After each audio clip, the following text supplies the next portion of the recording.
My name is Keely Lewis, and this is my Physics Lab 4 on oscillations. So the purpose of this lab is to use Tracker to examine the movement of a mass at the end of an oscillating spring, 2, to create a computational model using GlowScript, 3, to compare the predicted motion and the observed motion, and 4, to compare the x and y coordinates. So some key concepts that I used in this lab were Newton's second law, that states a change in momentum is proportional to the net force applied, the energy principle, which states that the system's change in energy is the sum of work by surrounds and thermal energy. I also used the velocity and position update formulas within this lab as well.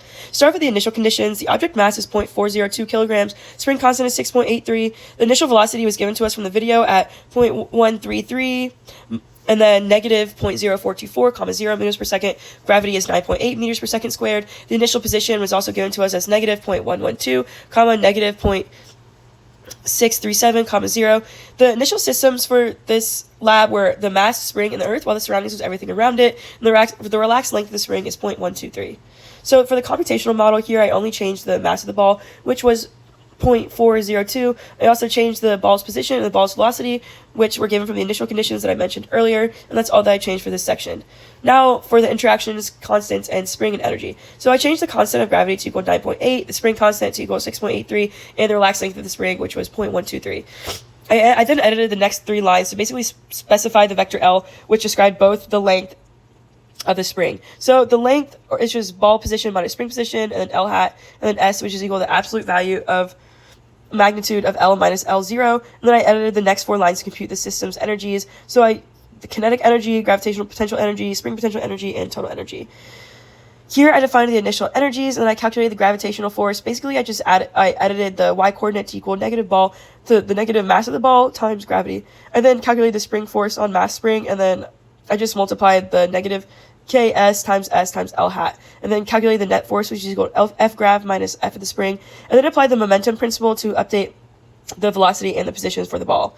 And then updated the springs, basically using the same steps that I did before, and then calculated the energy changes, and I edited the next 8 lines to get all of those values. Now for the results of the discussion. When the simulation was run, we achieved this graph on the change in energy versus the time. Here, the change in total energy is represented by a flat line at 0, basically demonstrating that the net change of the entire system is 0. The other changes in energy, on the other hand, trace out sinusoidal patterns with their amplitudes ultimately adding to 0. On the left, the graph of x position versus time on the right. The graph represents the y position versus time on the left. On the left, we see that the computational model very accurately predicts the exposition of mass over time, with similar periods of oscillation and amplitude. The graph on the right shows the model having the same period of oscillation, however, it predicts a slightly larger amplitude of oscillation. One source of error between the observations and computational model may have been due to the inaccurate position tracking with the tracker software as the mass moves. It may have been difficult to basically pinpoint the exact center of mass, which would result in some slight error.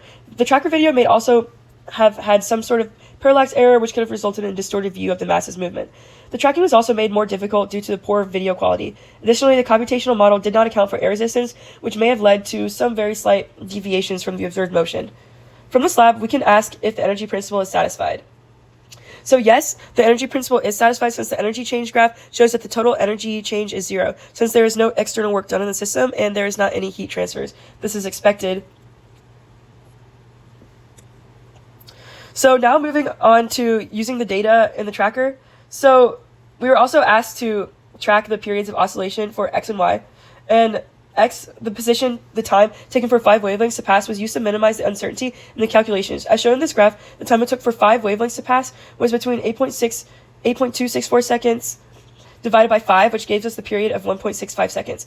For the y position, the time taken was 7.645 divided by 5, which gave us the period of 1.529 seconds. When compared to the period for a sample pendulum, we can assume the spring has an average length of 0.7 meters. From this, we use the theoretical period is 1.68 seconds, which closely matches the measured value for the mass spring system. We can also use another formula to calculate the period of 1.524 seconds. For the fact that these values match very closely suggests that there is minimal coupling between the horizontal swinging and vertical bouncing.